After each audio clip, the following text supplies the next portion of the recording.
जय श्रीराम मैत्रिणींनो.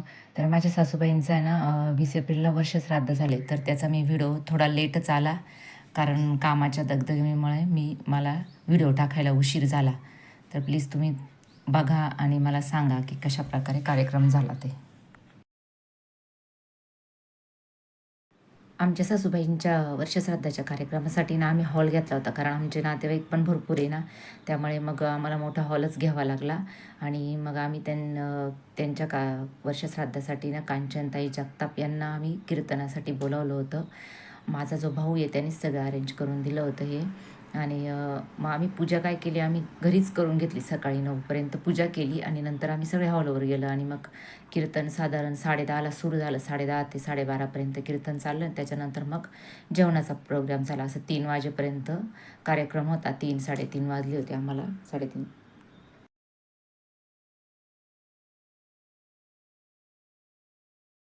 एकच गोष्ट मी कळकळीने सांगत असते, कर्म जर चांगलं करायचं असेल तर जिवंतपणी सुद्धा आई बापाची सेवा करा आणि गेल्यानंतर सुद्धा त्यांची सेवा करा. याच्यापेक्षा उत्तम कर्म या जगात दुसरं कोणतंच नाही. कारण आई बाप काय सांगू तुम्हाला, ज्याच्या जीवनात ती आई जाते ना महाराज, त्याला खऱ्या अर्थी किंमत कळत असते. ज्याच्या जीवनात ती आई जाते त्यानं समजावं की आपल्या जीवनातलं प्रेम संपले, आणि ज्याच्या जीवनातलं वडील नावाचं पात्र निघून जातं त्याचा आधार संपलाय. आणि प्रेमाचं नातं मातृत्वाचं प्रेम संपलं आणि माहेरातले वडील गेले की समजायचं आपला आधार संपला. आईसारखं प्रेम नाही हो कोणी करू शकत.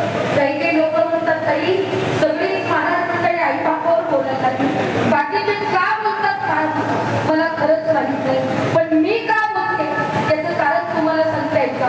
महिन्यातनं ताई मी 3 कार्यक्रम फ्री करत असते.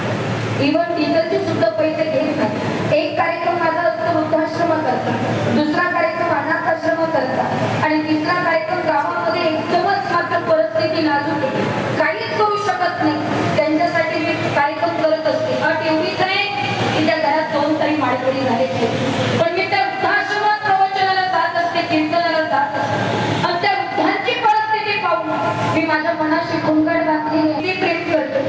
सासरे कोटी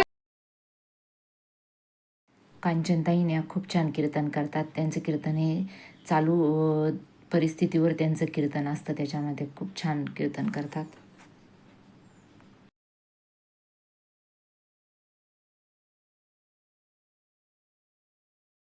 कीर्तन संपल्यानंतर आहे ना, माझ्या नंदा आणि आम्ही ना कांचनताईंचा सत्कार केला. त्याच्यासाठी आम्ही वरती गेलो होतो आणि त्यांना पुष्पगुच्छ देऊन आणि हार घातला देऊन.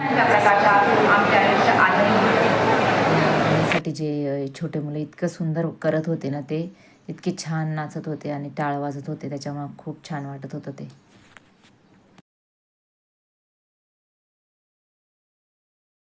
कार्यक्रमाच्या शेवटी ना मी थोडं सासूबाईंबद्दल बोलले आणि माझ्यानंतर मुलगी माझी ती पण बोलली, तर ते तुम्ही ऐका पुढे.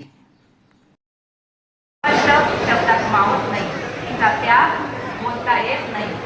इथे कुठे आई वर्षे तुझी माया आमच्या सोबत आहे.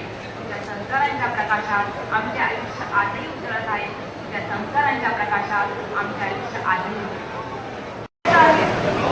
आपण देवदर्शनासाठी दूरदूरच्या धामांना जातो, मंदिरे फिरतो, पण खरं आपण हे विचारायला पाहिजे की खरं देवदर्शन काय आहे.